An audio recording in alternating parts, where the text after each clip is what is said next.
संग मंच लभते पुरुषो यदावहि। हमारे शास्त्र कहते हैं, हमारे ग्रंथ कहते हैं, भाग्योदयेन, जब जन्म जन्मांतर बहुत सारे जीवन बहुत सारे वर्षों के भाग्योदयेन, जब भाग उदय होता है, कितने बोले जन्मांतरे, जब जन्म जन्मांतर के पुण्य उदय होते हैं, तब कहीं जीवन में सत्संग मिलता है महाराज। और एक निवेदन में आपसे करूं, बड़े भाग्यशाली हैं आप और हम, आप कि अभी 2 ही दिन तो हुए हैं, ठाकुर जी की कथा का आनंद ले रहे थे और ठाकुर जी की कथा का विश्राम हुआ, तो भक्त की कथा सुनने के लिए मिल रही है हम आपको, ये सौभाग्य है हमारा।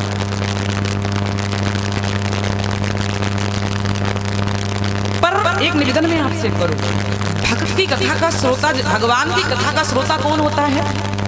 भगवान की कथा का श्रोता होता है भक्त। लेकिन भक्त की कथा का श्रोता जानते हो कौन होता है?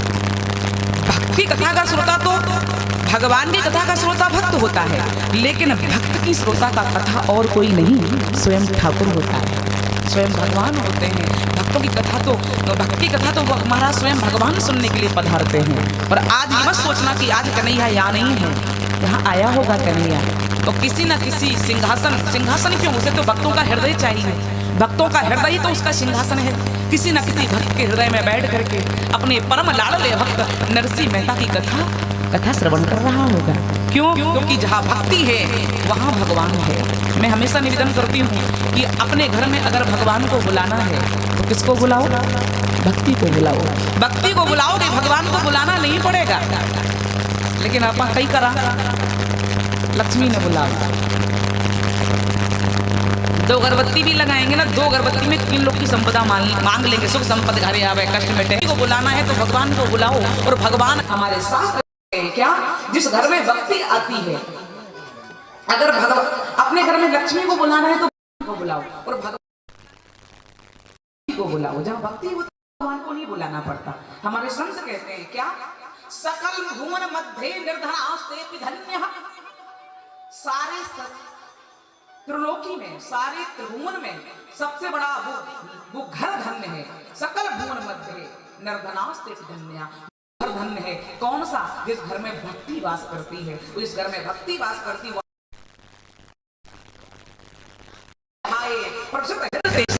भक्त सोचो हमारे संत कहते हैं, जिस घर में भक्ति आती है, तो जब भक्ति आती है और भगवान झांक करके देखते हैं कि भक्ति है, तो फिर भगवान को नहीं बुला, भगवान स्वयं हर वक्त निजी लोग सब रात को भी हारे, भगवान अपना लोक छोड़ करके जाते हैं और देखते हैं, भगवान पहले झांक के देखते हैं, घर खाली नहीं है। अगर देखा काम रोज बस भगवान अपने लिए जगह नहीं।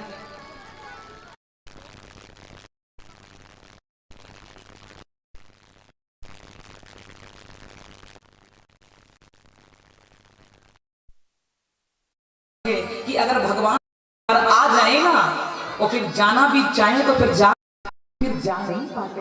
भगवान हर रख निज लोकम सर्वसात हो विहाय प्रविशत हृदय तेसाम भक्त सुश्रोपि नंदा। अगर एक बार भगवान भक्त के हृदय में प्रवेश कर गए तो भैया इतना सुंदर बना देती है घर को कि फिर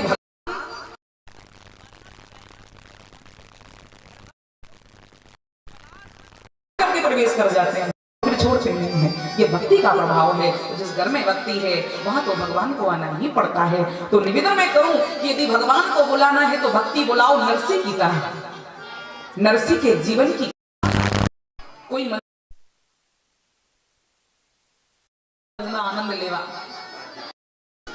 नहीं महाराज, ये मनोरंजन की कथा नहीं है महाराज। नरसिंह की कथा तो हृदय को परिवर्तन करने वाली कथा है। कितना विश्वास था, कितना अटूट विश्वास था नरसिंह को भगवान में, कि भगवान को नरसिंह के सामने आना पड़ा। अटूट विश्वास। और भगवान आए और कहते हैं कि नरसिंह के जीवन के बारे में जानकर ही मीरा मैया की भक्ति परवान चढ़ी महाराज। और एक सबसे निवेदन करूं मैं आपसे कि महाराज आप जानते हो कि नरसिंह जी की कथा सबसे पहले किसने लिखी? नरसिंह जी की कथा को लिखने वाला सबसे पहला कवि कौन सा है? तो कहते हैं नरसिंह जी की कथा को लिखने वाला कवि और कोई नहीं है, भक्तवती मीराबाई है महाराज। नरसी के जीवन का चरित्र सबसे पहले मीरा मैया ने लिखा है, मीरा मैया ने।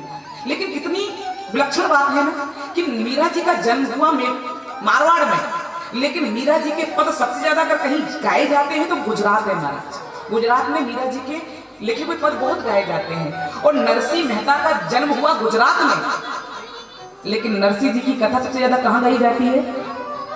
हाँ, मारवाड़ में सबसे ज्यादा गाई जाती है महाराज। तो सबसे पहले मीरा जी ने लिखा, लेकिन मीरा जी ने जो नरसी जी का चरित्र लिखा ना, उसका नाम नानी बाई का मायरा नहीं था। नरसी जी जो मीरा जी ने लिखा उसका नाम था नरसी जी के जीवन का चरित्र, नरसी जी की कथा। लेकिन जो उसमें ही नानी बाई का मायरा भी था महाराज, पूरा जीवन चरित्र लिखा नरसी जी का। लेकिन जो मीरा जी ने लिखा वो थोड़ा विस्तृत था, बहुत बड़ा था महाराज, तो उसको छोटा किया। भगवान के परम भक्त रत्नाजी सुथार नाम के भक्त थे, उन्होंने इसको छोटा किया और थोड़ा सा संस्करण किया शिवकर्ण जी महाराज ने। शिवकर्ण जी महाराज, इन लोगों ने मायरे को छोटा किया। और नरसी जी की बेटी का नाम नानी नहीं था, नरसी जी की बेटी का नाम था हरनंदी बाई, हरिनंदी। तो फिर नानी कैसे पड़ा? नानी किसने नाम रखा? तो नानी नाम रखा रत्नाजी सुथार जी ने, जिन्होंने मायरे को छोटा किया। नानी क्यों रखा? क्योंकि मारवाड़ में तो नियम है ना कि जो बड़ा बड़ा बेटा हुआ ना, कई के में जेठाराम, बड़ा हो जो जेठाराम या भंवरलाल, जो बड़ा है ना, कुछ नक्षत्र के हिसाब से भी नाम रखते हैं, लेकिन ज्यादातर अगर कहते हैं जेठाराम समझ जाओ बड़ा बेटा है घर का। तो छोटी छोटी बेटी है वहां कही गए नानी, और बेटो है तो कही गए नानकियो या नानो, कही के।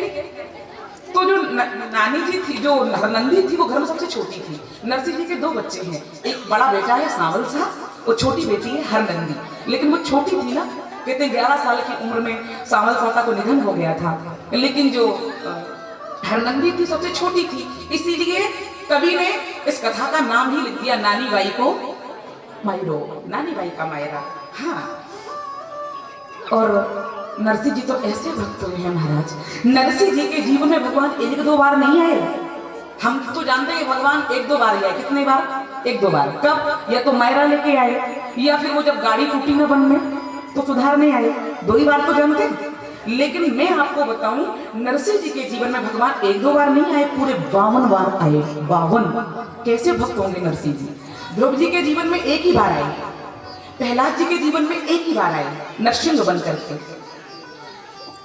और महाराज केवट के जीवन में भी एक ही बार आए, दो बार आए, एक बार जाते वक्त एक बार आते वक्त। सबरी माँ के जीवन में भी एक ही बार आए, ठाकुर जी दर्शन दिए। लेकिन नरसिंह जी कैसे भक्त हुए हैं जिनके जीवन में भगवान 52 बार आए हैं, 52 बार। अगर एक बार ही जीव भगवान के सामने पहुंच जाए तो बाबा मानस में लिखते हैं, ठाकुर जी कहते हैं क्या? किसन मुख हो हे जीव मुई जवनी,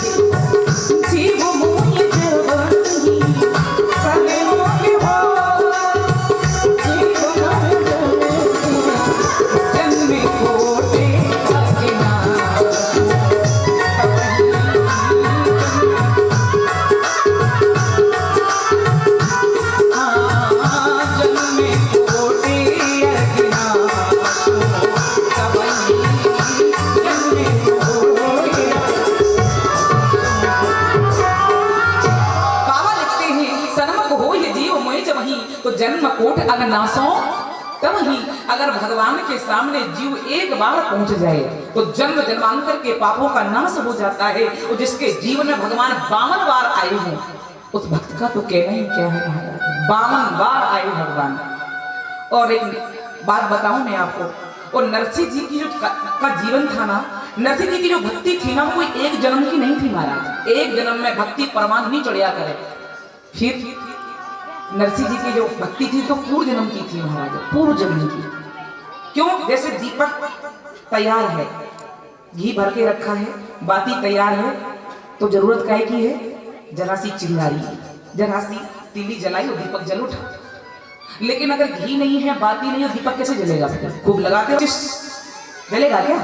अरे दीपक जलाना है तो बाती और घी तो चाहिए ना। अगर दीपक तैयार रखा है, बस तीली जलाई और दीपक जल उठा। तो उसी प्रकार नरसिंह जी का जो जीवन, जैसे ध्रुव जी थे, ध्रुव जी की जो भक्ति थी वो एक जन्म की नहीं थी, जन्म जन्मांतर की थी। नरसिंह जी थे, नरसिंह जी की भक्ति एक जीवन की नहीं थी, पिछले जन्म की महाराज। जैसे हमारे तुलसीदास जी हुए, तो कुछ लोग कहते हैं कि महाराज तुलसीदास जी को रत्नावली के वचनों ने सुधार दिया। हम सभी जानते हैं कि तुलसीदास जी जो थे ना, इन्हें अपनी पत्नी से बड़ा प्रेम था, और एक बार उनकी पत्नी मायके चली गई, तो नरसिंह जी विरह, महाराज हमारे श्री तुलसीदास जी विरह सहन नहीं कर पाए, और पत्नी के पीछे पीछे भयंकर पानी बरस रहा है महाराज। और बरसते हुए पानी में नदी को पार करना था, तो नाव है नहीं, तो एक मुर्दा बहता हुआ आ रहा था, जला जलाया मुर्दा, तो मुर्दे को लकड़ी समझ करके मुर्दे से लिपट करके नदी को पार किया महाराज। होश ही नहीं। जब उस तरफ पहुंचे और फिर देखा, अरे तो मुर्दा है। अब घर पहुंचे, ससुराल पहुंचे, पर देखा, मन में सोचा गेट खटखटाएंगे, आधी रात को ससुराल वाले हंसेंगे, तो क्या करूं? उनको पता था पत्नी का कमरा पीछे है, तो पीछे से चढ़े महाराज घर में, तो रस्सी सर्प लटक रहा था, एक सर्प, तो लटकता हुआ सर्प नहीं समझ में आया, सर्प लटकते हुए सर्प को रस्सी समझा, रस्सी, और रस्सी समझ के जब तुलसीदास जी चढ़ने लगे ऊपर ना, तो एक रत्नावली की नींद टूटी कि, और रत्नावली उठ करके आई छत पे, और जैसे ही देखा रस्सी पकड़ करके सर्प को पकड़ के चढ़ते हुए रत्नावली चिल्ला उठी, अरे छोड़ दीजिए, सांप है, काट लेगा, छोड़िए। तो तुलसीदास जी ने छोड़े महाराज, अरे तो सर्प है, ये क्या हुआ? तो रत्नावली ने हालत देखी, और रत्नावली ने कहा, हाड़ मांस की देह मम तापर अतनी प्रीत। अरे मेरे हाड़ मांस का शरीर उससे इतना प्रेम कि आपको ना तो मुर्दा समझ में आया, और ना ही सर्प रस्सी है कि सर्प ये समझ में आया। इतना प्रेम मुझसे, अगर इससे आधा भी प्रेम राम जी से कर लिए होते ना, तो ठाकुर जी आपको दर्शन दे दिए होते। और रत्नावली की ये बात तुलसीदास जी के हृदय को चीरती हुई चली गई, बस वहीं से हाथ जोड़ दिया कि आज से आप हमारी गुरु हैं महाराज, घर छोड़ दिया तुलसीदास जी ने। तो कुछ लोग कहते हैं कि तुलसीदास जी को भक्त बनाने वाली रत्नाबाई महाराज रत्नावली थी महाराज। लेकिन एक निवेदन मैं आपसे करूं, अगर पत्नी की डांट से कोई सुधरता होता तो आज घर घर में तुलसीदास नजर आते हैं महाराज। किस घर में झगड़े नहीं होते, किसकी पत्नी नहीं बजाती, सब घर में होते हैं, और माताएं कुछ ना कुछ बोली देती है। तो कोई तुलसीदास बनते नजर आया कि कोई दूसरा तुलसीदास तैयार हुआ हो महाराज? तुलसीदास केवल एक हुए हैं, वो क्यों? क्योंकि तुलसीदास जी के जीवन के पूर्व जन्म के संस्कार प्रबल थे, और पत्नी के जो बाण वचन थे, उन्होंने चिंगारी का काम कर दिया। जैसे एक घर में पति पत्नी दो ही थे महाराज, पति पत्नी दो ही लोग थे। तो सुबह सुबह क्या हुआ कि पत्नी ने चाय बनाने के लिए चूल्हा सुलगाया। अभी तो महाराज गैस चल गई, फटाक से लाइटर लगाओ, आराम से काम करो। लेकिन पहले तो चूल्हे पे काम होता था ना, चूल्हा जला करके काम करती थी माताएं। अपने ग्रामीण अंचल में तो फिर भी है, बोराखड़ी में तो ठीक है महाराज, जलाते चूल्हा जलता है ना। हाँ, तो चूल्हा जलाया महाराज, चाय बनाई, चाय छान करके पति को दी। इतने में क्या हुआ, चाय पी ही रहे थे पति पत्नी, कितने में अतिथि आ गया, जिसके आने की कोई तिथि नहीं वाने के हैं अतिथि। और अपने यहाँ तो परंपरा है कि अतिथि देवो भव, अतिथि को देव समझा जाता है, और होना भी चाहिए। हमारे शास्त्र कहते हैं, हमारे ग्रंथ कहते हैं, जिस घर में अतिथि का सम्मान नहीं होता, अतिथि को चाय पानी के लिए नहीं पूछा जाता, अतिथि को भोजन नहीं करवाया जाता। अगर कोई अतिथि आए आपके घर और आप बैठे रहे कुर्सी पे जमे खड़े नहीं हुए, तो हमारे ग्रंथ कहते हैं कि यदि अतिथि का आदर नहीं किया तो उसी समय हमारे पुण्य क्षीण हो जाते हैं। हाँ, ये गृहस्थ जीवन के कुछ नियम है। अतिथि आए तो उसका आदर करो, उसे पानी के लिए पूछा जाए, और अगर ऐसा नहीं करोगे तो फिर क्या होगा? जिस घर में अतिथि का सम्मान नहीं है, उसके भोजन की व्यवस्था नहीं, उसे बैठने के लिए स्थान नहीं दिया जाता, उस घर का पितर दोष कभी समाप्त नहीं होता। कितना भी तुम उपाय कर लेना, कितनी भी कथाएं सुन लेना, कितने भी दान पुण्य कर लेना, लेकिन अगर आपने इतना सा काम नहीं किया, जहां वृद्धों का सम्मान नहीं है, अतिथियों का आदर नहीं है, उस घर की बरकत कभी हो ही नहीं सकती महाराज। हाँ, तो अतिथियों का सम्मान, अतिथियों का आदर करो, और वृद्धों का, और जिस घर में अतिथि का आदर किया जाता है, उनके भोजन की व्यवस्था की जाती है, उन्हें कई भी बात चालू कर दी। अरे अभी तो शुरुआत है, ऐसा मत करो, शांति से सुनो। और आपको तो पता है, आप परिचित तो हो नहीं मुझसे कि मैं बातें करने नहीं देती हूं। कथा किसकी है? सावधानी की। सावधानी हटी और दुर्घटना, तो कथा भी ऐसे ही है महाराज। जरा सी सावधानी हटी तो हमने क्या कहा आपके पल्ले पड़ने वाला? तो बिल्कुल हमारे सामने देखो, सामने मैं आपको देख रही हूं, आप हमें देखो। ये शक्ल इतनी बुरी है कि देखने लायक नहीं है। तो फिर बोलो गोविंद भगवान की, हनुमान जी महाराज की, सत्य सनातन धर्म की। हो तेरे नाम की ओढ़ी चुनरिया,